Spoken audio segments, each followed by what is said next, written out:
Hey everybody, Renee here from O'Reilly Auto Parts to show you how to remove and replace the starter on a 2006 Ford F-150 5.4-liter V8. Procedures will be similar for most F-150 models from 2004 to 2008, but be sure to know the specifics for your vehicle before getting started. Once you've got your supplies together, here's what you'll do. Park on a level surface and open the hood. Disconnect the negative battery cable and set it aside so that it isn't touching anything metal. We'll be working under the front end of the truck, and you may have enough clearance to do the job without lifting and supporting the front end. If you do happen to need more clearance, chock the rear wheels and use a jack and jack stands to lift and support the front end. Under the truck, if your model has a splash guard, you'll need to remove it using a 13mm socket and ratchet. Locate the starter, which is next to the transmission, and remove the terminal cover.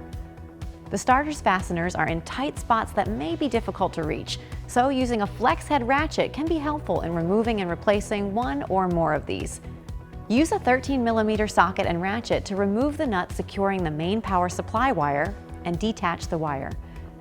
Use a 10mm socket and ratchet to remove the nut securing the S terminal and detach the wire. Use a 13mm socket and ratchet to remove the nut securing the ground wire and detach the wire. You can loosen that bottom stud with a 13mm deep socket, but leave it in place for the time being. You'll need your 13mm socket with a 6-inch extension to reach the two mounting bolts toward the top of the starter. One of those bolts will probably be impossible to see from underneath, so you'll have to locate it with your fingers. Loosen and remove those bolts. Use your 13mm deep socket to remove the stud securing the starter at the bottom. With that stud removed, you should be able to detach the starter from the transmission. Use a hammer to tap it loose if necessary and lower it out. Compare your new starter to the old one to make sure you have the right replacement part. Check the mounting surface where you'll be installing your new starter to make sure it's clean and there's no corrosion, so the starter will mount properly. Lift your new starter into place, lining up the bolt holes as well as you can. Thread the bolts into place, starting with the bottom bolt and working your way up.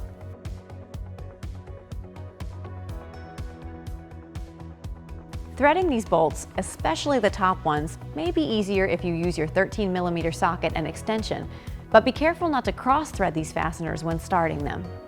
Once the bolts are finger tight, use your socket and ratchet to tighten them. Use your torque wrench to tighten the top two bolts and the stud at the bottom to 18 foot-pounds. You'll need your 13mm deep socket to tighten the stud. Reattach the 3 cables, starting with the ground wire, then the main power supply, and the S terminal. Thread the nuts back into place. Snug the nuts down with your ratchet, but don't over-tighten them. Once they're snug, tighten the main power cable nut to 9 foot-pounds. Tighten the 10mm S terminal nut to 53 inch-pounds. Lastly, tighten the nut securing the ground wire to 15 foot-pounds. Reinstall the terminal cover.